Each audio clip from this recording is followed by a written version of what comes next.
From Mountain Home to Raft River, we've got all the District 4 analysis you'll need to know. This is the Magic Valley Prepcast with Scott Burton. Welcome into another edition of the Magic Valley Prepcast here on IdahoSports.com, your weekly stop for everything District 4 athletics. And now here's the guy who got to bat leadoff for Idaho Sports this season, Scott Burton. What's going on, Scott? Hey, what's going on, Brandon? Yeah, batting leadoff. Didn't expect that one. Just kind of got pulled up from AAA at the last second and called a game last week. Yeah, the first broadcast of the season, honestly, the first football game of the season, last Friday night, Minico hosting Century. You were on the call along with Paul Kingsbury. It was actually a pretty close game. The Spartans escaped with a 20-14 win. What did you see from that contest? Well, you know what? I think that game was your typical 0-week game. You know, you look 5 weeks down the road, and neither one of these teams are going to resemble what we saw.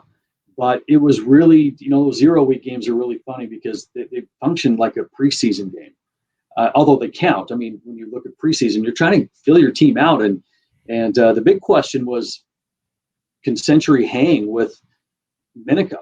You know, making the road trip to Minico. You know, it's not a long road trip, but the bigger question is they're replacing 19 starters from last season. And Minico is bringing back some people. Were they going to be able to hang? And I tell you what. They hung, and it turned out to be a game a lot closer than people anticipated. And you're absolutely right. I think Minico escaped with a win on that one. And you know, looking at both of those teams really quickly, Minico, you know, they've got to get some things cleaned up. You know, they had some penalties that prolonged some Century drives. Their shotgun snap or their whatever was going on there was a disaster all night long. And in fact, it led to our most valuable player of the game, or IdahoSports.com player of the game, was the quarterback, Dylan Mckenzie, who maybe completed 5 passes, but he saved their bacon so many times on errant snaps that just were going over his head, and just his quick hands would get up and tap it in the air and he'd fall on it. A couple of those deep in Minico territory that could have been disastrous, but he was the one that saved it. So they got some things to fix. I was surprised that Minico, you know, wasn't as diverse offensively. You know, we talked about perhaps the ability to throw the ball with Quentin Poole. You know, we talked about him. I mean, the preseason was kind of like, hey, they've got a threat now. And he got the ball, I think, once or twice, and that was about it. Otherwise, it was just run like they always do. But they're doing it with an injured running back in Brevin Trinkle, who's got the club going on. He's got some broken bones in his hand that he suffered in practice. And so, you know, they just wrapped it up, and it's been a club, and it's going to be a club all season long. So when he comes through the backfield, I mean, he can't even use that hand, you know? So, I mean, it changes things, and Minico's going to have some adjustments to do, but, you know, at the end of the day, they got the win, and really that's all that matters. But, for Century, bringing back Romerell and Fleischman, really that's it, you know, for those guys. And then everything else was patchwork. And they were, you know, kind of had a three-headed monster in the backfield with Phelan, Lang, and March, and they all complemented each other very well. Defensively, man, they just loaded the box and dared Minico to throw, and Minico wouldn't do it. They stuck to their guns. Century hung in there. And they battled, you know, and so it turned out to be a really good game. Yeah, so the preseason polls don't always mean a ton, but we polled all the coaches before the season started. Century was picked 3rd out of 3 in District 5. Minico was picked as the preseason favorite in the Great Basin Conference. Do you think the status of those teams changes? I mean, you had the 3rd team against the team that people think is going to win the league, and it was actually a really close game that could have gone either way. Yeah, you know, and a lot of that is going to be decided in the next few weeks too, and what adjustments do each team make, or does each team make moving forward. I mean, you know, you could see the really conservative offensive play calling with Century just because they lost all their dudes. I mean, they've got their quarterback and receiver. And one thing that was really interesting was, you know, after a bit, you could tell where Century was going to go based on the position of Fleischman. You know, if Fleischman was spread out off the line, they were going to throw it in the flat. If he was anywhere, if his splits were on the inside part, I mean, they were running the football. They'd use him as a blocker. So everything ran through that guy. And so, you keep an eye on him as the game developed. You saw kind of what the plan was. And, and they're going to get away from that just as they get comfortable. But, to answer your question, Century has to go on the road to Preston. And so that makes a difference.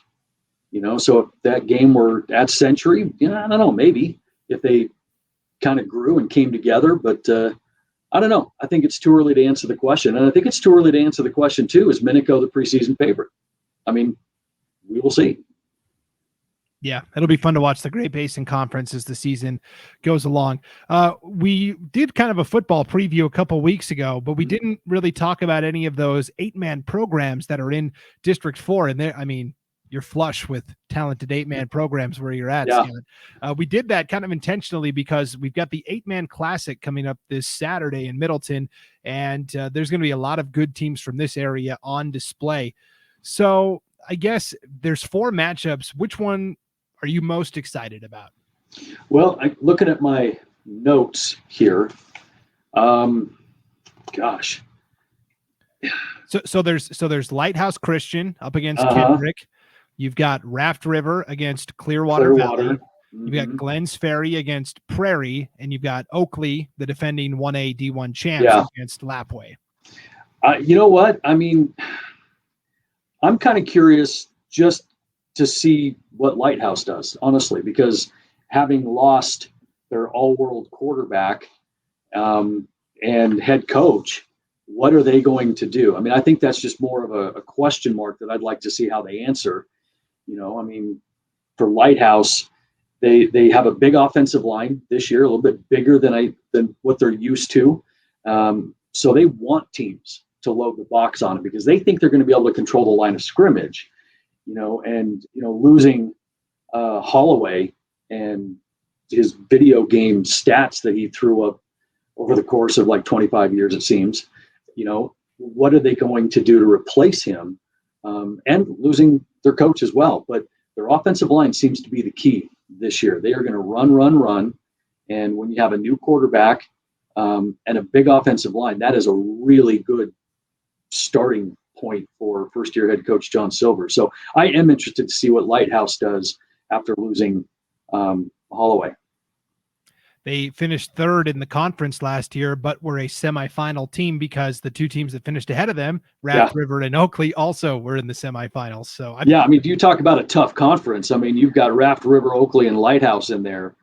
I mean, take your pick, and so only one team, I believe, qualifies automatically to the postseason, but then they go to the the berths that you can be invited in, and there's no way that Oakley, Raft River, and Lighthouse Christian aren't making the postseason.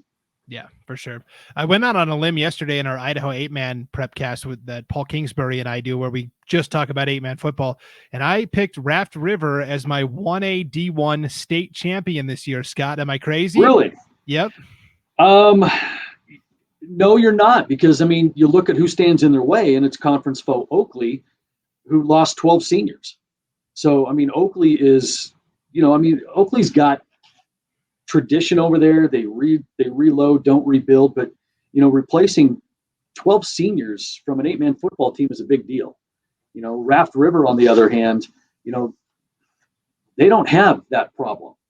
Their depth this year is going to be strength, or depth. Their strength this year is going to be depth.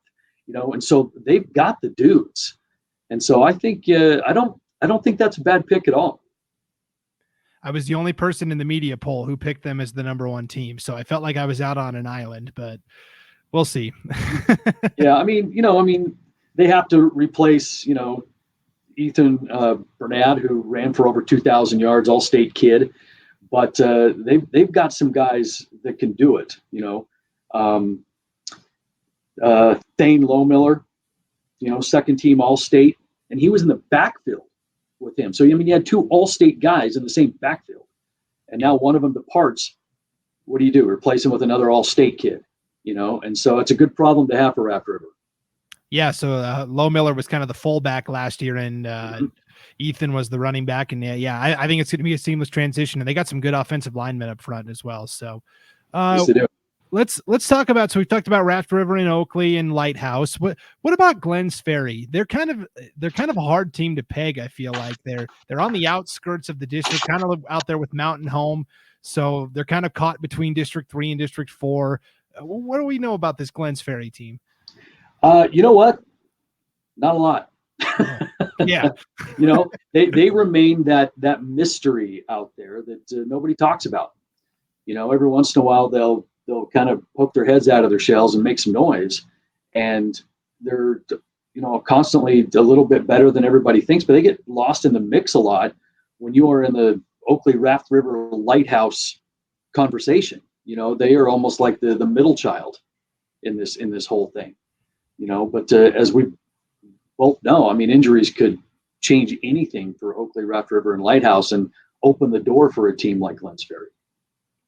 Yeah, it's just they're in such a difficult league. It's going to be tough. And this first game they have against Prairie, that was the other the other non-District 4 semifinal team from last year. So, yeah, it's going to be a tough way to start the schedule here. So that's the 8-man classic in Middleton. Every single of those games will be streamed live on IdahoSports.com. And the schedule again looks like this. The first game is at 11 in the morning, Oakley taking on Lapway.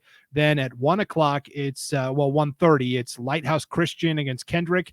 At 4 o'clock, Raft River against Clearwater Valley. I think that might be the best game of the day. And then 6:30 at night, Glens Ferry taking on Prairie. So I think it's going to be a good slate and a good showcase event for IdahoSports.com and 8-man football. No, yeah, no question. If you get a chance to go out and watch this, I mean, we've always talked about every time we broadcast, football, whether it's 8-man or 11-man, we always kind of get excited for the 8-man game just because it's a completely different animal. And some of the best teams in the state are the best teams in the state are right here in the Magic Valley. And you've got 1, 2, 3, 4 of them, 4 of the 8 teams playing in this, 8-man extravaganza right here in the Magic Valley. So, we're pretty excited. And I did a little bit of talking to some of the coaches, even from Lapwai and Prairie and Clearwater, just to kind of get a feel on what they've got going on. And, they all expressed how excited they are, to get out and play these things because, one in particular, Kendrick, especially, as they take on Lighthouse, is that, their conference isn't very good. And let's be honest. And so they struggle because of that. And they purposely went out and sought out Lighthouse and sought out some other teams to start the season because they know they're not going to get tested, in their conference. And, when you look how that transitions into Kendrick's postseason, they get to the postseason, but then they fizzle, and they're just not battle tested. And they know that. And so they're really, really trying to focus in on that. And that's why they're so excited to open up with a team like Lighthouse. It's got some pedigree of success. Yeah. Kendrick is the only 182 team that is competing. So they have to be commended for that. All the other Absolutely. ones. Yeah. Speaking of 182, I'd be remiss if we didn't mention the Cary Panthers, the perennial powerhouse. They're playing Garden Valley. Those two teams seem to have hooked up a lot over the years in the playoffs. And this past summer at the 8-man all-star game, Lane Kirkland from Cary coached the East All-Stars and Jason Yearsley from Garden Valley coached the West. So they even met up in the summer during the off season. But Cary, man, what makes them so tough every year? I think Cary just has the culture. You plug and play all these athletes. It doesn't matter who you mention. 1 year it's this guy, another year it's this guy. But it's the culture in Cary, I think, that makes a huge difference. It's truly small town, middle of nowhere. Bunch of farm kids for the most part. And they I don't know, I've always looked at Cary as holding on to that Americana type of vibe, to where they would just go work hard all day. It's simple. And the life out there is fantastic. If you've ever been out to Cary, it's great. But things are simpler. And when you do that, you kind of eliminate all distractions. And so when the lights kick on Friday night, there's nowhere else to be. when you're in Cary. And I'm not saying that as a negative thing. I'm just saying that's Americana football right there. And so they are developing and have developed this culture that just breeds football players and athletes and tough kids. Yeah, we talked about the two schools that are in the Blaine County School District, Wood River and Cary, and you couldn't have two more opposite athletic programs, just in terms of and different sizes too. But yeah, as we look at, so Cary's playing Garden Valley, I think that's going to be a pretty good game. They were picked to win their conference in the preseason. Dietrich, the defending runner-up from a year ago, or Dietrich was picked to finish third, and Castleford was picked to finish second. So we talked about with Castleford volleyball, they kind of emerged last year, and the coaches, at least in that conference, seem to think that Castleford in football might be pretty decent as well. So that's kind of exciting for the Wolves.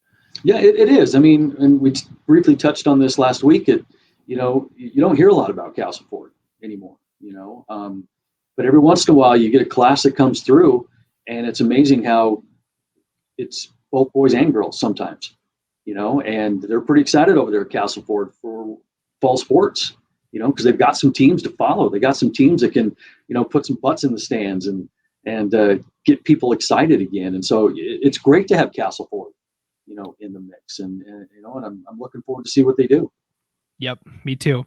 We put together a Magic Valley game night schedule this year. So each week we're going to be kind of hopping all around the Magic Valley. We've got a father-son broadcast team, Mike Christensen and Carter Christensen. Carter played offensive line at Twin Falls High not too long ago, so still kind of involved in the game. And so they're going to be doing a Magic Valley game of the week each week for us. To start things off, they are going to be in Burley as the Bobcats host Mountain Home in a Great Basin Conference showdown. I think this one's going to be kind of interesting. Of all the coaches I've reached out to doing these preseason previews and stuff, Burley was the one team that never got back to me. So I know they bring back, Trevin Fenstermaker was their quarterback last year. He was a junior, and they have, Ramsey Trevino, who was a sophomore, but I don't know much about Burley. And I told you a couple weeks ago that I think Mountain Home could be a dark horse, but I think that's a good opening week matchup. Yeah, no, I think it is too, because then when you look at the teams jockeying for position in that Great Basin, you start with the big three, Minico, Twin, and Jerome, and then everybody else is kind of fighting, for that fourth spot. But, this could be a game that maybe separates, Mountain Home from Burley or Burley from Mountain Home into that fourth spot. And gives them a little momentum going in that says, we can knock off a team like Jerome. We can knock off a team like Twin. In the past, they haven't been successful doing so. But for those kind of teams that are like bubble-ish middle teams, a good start is so important because, when you're a good team and you take a hit, you're good for a reason because you know how to bounce back from setbacks. But when you're still trying to kind of get your feet settled and prove that you're relevant and you belong, you take a couple of hits early, it really does a lot to a team's psyche, who's not used to that adversity and overcoming it. And so that's why I think this game is really important for Burley and Mountain Home, so they can start some, momentum early in the season. Yeah. How hard is it to start with a conference opponent right out of the gate? It is hard, because you still don't know what you have until you lace them up and you put them out there and you start, cracking pads. You don't know. I mean, you've been tackling each other for so long that everybody right now is in that part of the season to where they're tired of practice. The worst part of the season is the tail end of summer workouts and 2-a-days and those kind of things, because you're just tired of doing it and you lose a lot of energy. And so, in my experience, the teams that are really successful sometimes are those that can kind of maintain that energy, or at least when they dip, they build that energy up and they can get to that first game just hungry and ready to go. Because by that time, you're tired of practicing against each other. And now you've got a conference foe, and every conference game is so crucial to postseason seeding and all that kind of stuff that it is hard. Because you just don't know what you have until you get out there and you play. And then when they're evenly matched like this, and, it's different if it's the top taking on the bottom, You win the games you're supposed to, lose the games you're supposed to. But this is a pretty evenly matched game, I would think. Yeah, it might be a separation week in the Great Basin because you've got Burley and Mountain Home, the teams that were picked to finish 4th and 5th. And then you've also got Canyon Ridge playing Wood River, and those were the teams picked to finish 6th and 7th. So we might find out real quick how things might shake out.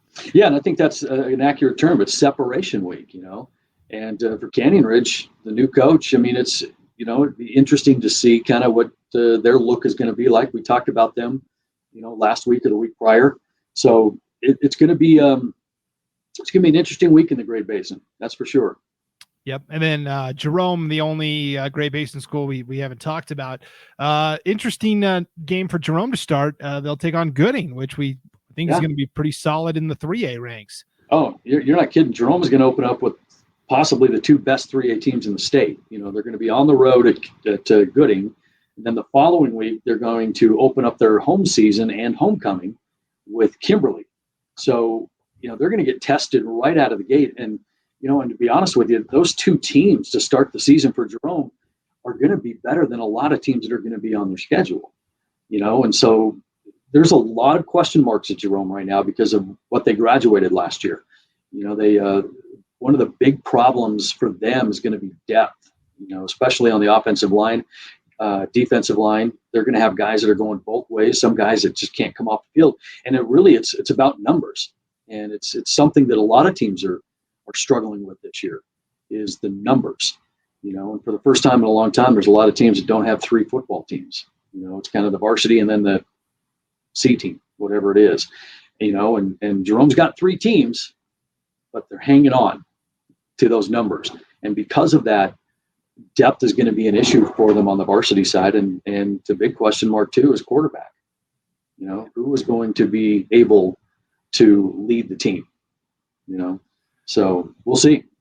Yeah, you mentioned Jerome's tough schedule to start. I feel like with this new Max Preps rating that is used to seed the teams into the postseason and in some cases determine at-large bids, it incentivizes teams to go out and schedule those tough opponents, even if it's a 4A versus a 3A. If you're playing a really good 3A school and you lose to them, but they're racking up wins as the season goes along, that's only going to boost your stock.